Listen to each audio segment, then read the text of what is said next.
Welcome to Modern Latin America in 15 minutes. My name is Dr. Kim Richardson, and today we're going to discuss nationalism. Now, as we discussed before, a nation is something that brings people together, an imagined community, and a state is a territory that has a government in it. So together you got nation states coming about, especially in the 1800s. If you look at the examples of Germany and Italy, they're great examples, but all throughout Latin America are these examples. But what is nationalism? That is a great question. Number one is a group consciousness. Remember, group, you have a sense of belonging. And number two, that group consciousness attributes great value to the nation state. So you have value that you're given to the nation state. Sometimes people believe, and it might be right, it might be wrong, that total loyalty must be pledged to that nation state. And you see examples in the 20th century especially of total loyalty pledged to a nation state, and that being called nationalism. It may not be. Either way, there's a whole bunch of different forms of nationalism that come into play in Latin America. Political nationalism, where you want your nation state to be politically independent, for example, the 19th century Latin America. Economic nationalism, where it's okay if you want to be politically independent, but you also want to be in charge, in control of your own economy. In other words, economic nationalism is generally opposed to neocolonialism. And number three, cultural nationalism. You're proud of your culture, your race, your ethnicity, whatever your culture might be defined as, of course. There's lots more ways to say, well, this is who I am and this is who we are, right? Well, at the end of the 19th century, then, nationalism becomes very important in Latin America. Jose Marti is one of the foremost nationalists. He is the one that died in trying to get the independence of Cuba, if you remember. Jose Marti, in order to govern well, the leader must pay attention to local realities. The wise leader in the Western Hemisphere does not need to know how the Germans or the French govern themselves, but he does need to know how his own country, its history, geography, and people, and how to respond to the needs of the country and people in a fashion harmonious with its traditions and aspirations. Meaningful and useful government complements the society it governs, must originate within that country and its people. Government must be a part of local reality, not an exotic foreign import. So, Jose Marti is a great example of nationalism in the end of the 19th century. The question, why is nationalism all of a sudden becoming such an important issue at the end of the 19th century? Well, one reason is because railroads, telegraph lines, and steamships by the second half of the 19th century were really being built all throughout Latin America, and by 1900 they'd been built. They might be expanded upon still, but they were there, and they are unifying the nation state, making them bring each other together in a central capital, for example. And the second reason is that the interior becomes more linked to the coasts, which is associated with the first one, right? You got railroads and telegraphs and steam lines, and so you can get into the interior. One of the great books to come out of this particular period comes out in 1902, and is translated into English as Rebellion in the Backlands. And as this Euclides da Cunha witnessed, right, there was an uprising in the interior of Brazil. And in this interior, he was very negative towards the rebels. But at the same time that he's negative, he's realizing that we are our interior. And so all of a sudden, not just this book, but a whole bunch of books and articles and newspaper reports and stuff start to come out saying, listen, what we are is the interior.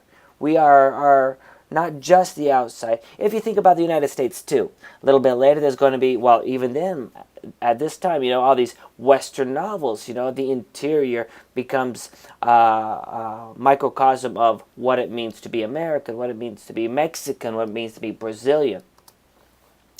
And number three, Race. Race becomes issue, whether you want to use the term race or whatever. See, in the 19th century, British and American nationalism and imperialism is going to lead to social Darwinism, which is, you know what Darwin is, survival of the fittest.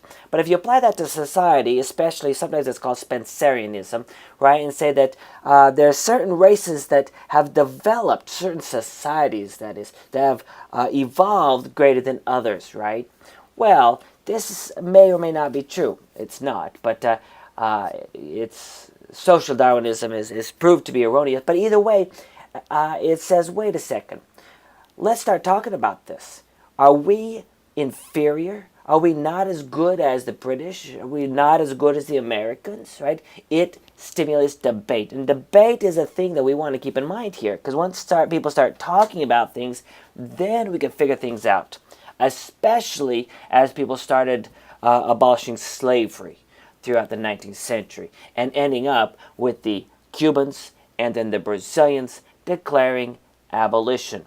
And therefore, if we shouldn't have slaves, what does that mean? Are people inferior, superior? The point is this. At the end of the 19th century, people began to debate race.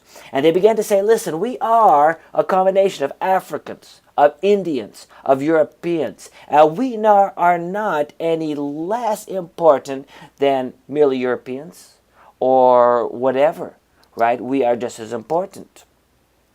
So this is the end of the 19th century, but it also goes on into the 20th century, as you are probably aware. One of the famous guys to develop this idea of pride in one's race, cultural nationalism, pride in whatever it is that makes you who you are. Marcus Garvey, it's called Negritude.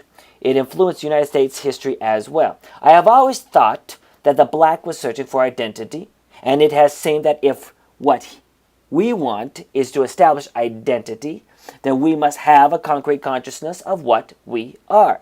That is the first fact of our lives, that we are black, that we were black, and that we have a history that contains certain cultural elements of great value. And that the Negroes, remember he's writing this a long time ago, are not born yesterday, because there have been beautiful and important black civilizations. Therefore, we affirm that we were Negroes and that we are proud of it, and that we thought that Africa was not some sort of blank page in the history of humanity. In sum, we assert that our Negro heritage was worth of respect, and that our heritage was not relegated to the past, that its values were values that could still make an important contribution to the world. So, pride in one's makeup, genetic makeup, race or ethnicity, becomes very important at this time.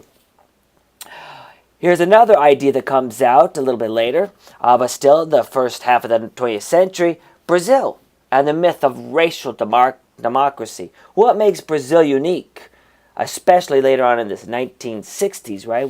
When we see so much agitation in the United States, Gilberto Freire, a sociologist, wrote Casa Grande e Senzala, which was a look at the big house, Casa Grande, and the Senzala, where the slaves lived. And they said, well, once we abolished slavery, we developed racial democracy, meaning we have no racism at all. Well, that's not true that there is no racism, but it is important because that brings up the idea of being proud of what we are, right? We're a combination of all of these things. Perhaps the most endearing example, the most important example, is going to be Jose Vasconcelos. Now, after the Mexican Revolution, he was tasked with being the Minister of Education, and so he came up with this idea, the cosmic race, la raza cósmica.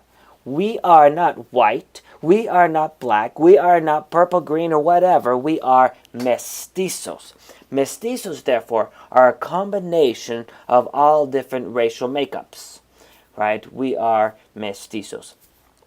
This becomes super important when all of these ideas surrounding race and discussion of race, it's not being done in a vacuum, as you can see if you look at world history with Germany and different places also discussing race. All right, so nationalism, it can be political, cultural, and also economic. Jose Marti says, a people economically enslaved but politically free will end by losing all freedom.